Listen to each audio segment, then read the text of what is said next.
Zombie apocalypse.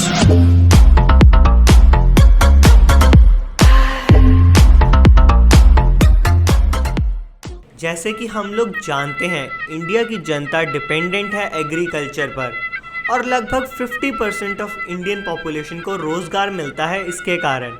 And अगर हम contribution की बात करें तो ये कंट्रीब्यूट करती है 17 से 18% भारत की जीडीपी में। मैं हूँ fact Singh and this is facts with Veer ji. Let's explore Indian farming. Number 1, Punjab and Haryana. आइए सबसे पहले हम बात करते हैं अपने नॉर्थ इंडिया की, जिसमें आते हैं एग्रीकल्चर के सबसे बड़े दो महारथी, जो एक ही सिक्के के दो पहलू हैं, पंजाब और हरियाणा।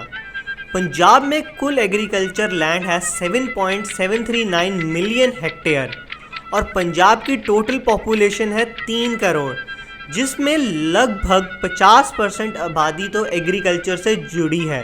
बट अमेजिंग फैक्ट ये है, हरियाणा की एग्रीकल्चर लैंड है 3.809 मिलियन हेक्टेयर, जो कि 86% है हरियाणा के टोटल लैंड की।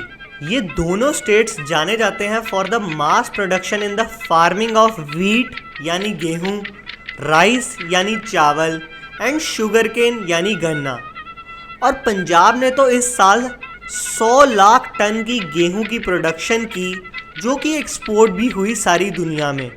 बट बात यहीं ख़त्म नहीं होती, क्योंकि ये दोनों स्टेट्स डेयरी फार्मिंग और पोल्ट्री फार्मिंग में भी एक बहुत अहम रोल प्ले करते हैं, क्योंकि ये दोनों स्टेट्स मेजॉरिटी ऑफ इंडिया को डेयरी प्रोडक्ट्स प्रदान करते हैं। और हरियाणा को तो जाना भी जाता है इसकी शुद्धता इन डेयरी प्रोडक्ट्स जैसे दूध, दही, मक्खन और घी, और ये प्रोड्यूस करता है लगभग 90 लाख टन मिल्क हर साल। इससे आप ये अंदाज़ा तो लगा सकते हैं कि अगर पंजाब आपको रोटी उपलब्ध करवाता है तो हरियाणा दूध की नदियाँ बहाता है।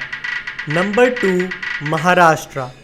महाराष्ट्र की कैपिटल मुंबई को फाइनेंशियल कैपिटल ऑफ इंडिया कहा जाता है और यहाँ की तेज़ तरार ज़िंदगी में जीने का सपना हर कोई देखता है।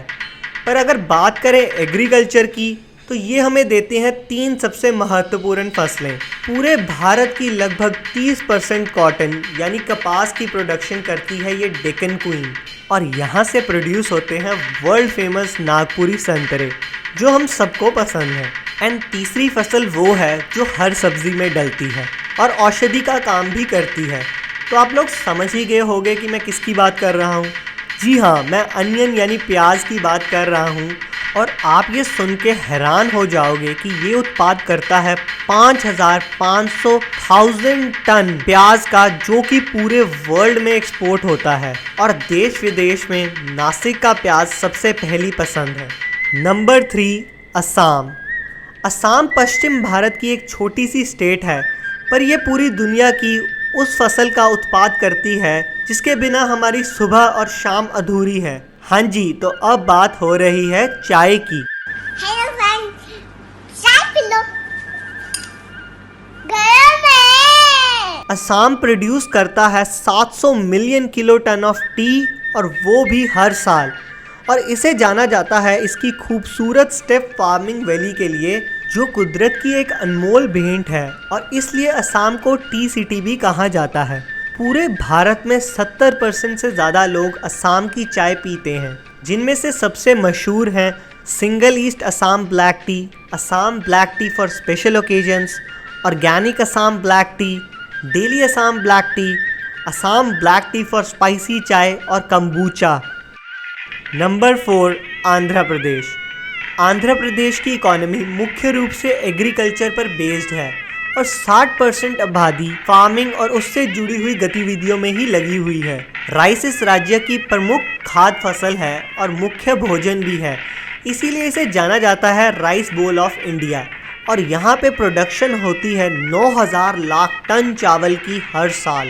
ये राज्य जाना जाता है अपनी लाइव स्टॉक और पोल्ट्री फार्मिंग के लिए भी, और ये प्रोड्यूस करता है सबसे ज़्यादा एग्स इन इंडिया, एंड इसीलिए इसे कहते हैं एग बोल ऑफ एशिया। और एक अमेजिंग फैक्ट ये है कि 70% श्रिम्प की प्रोडक्शन यहीं पर होती है।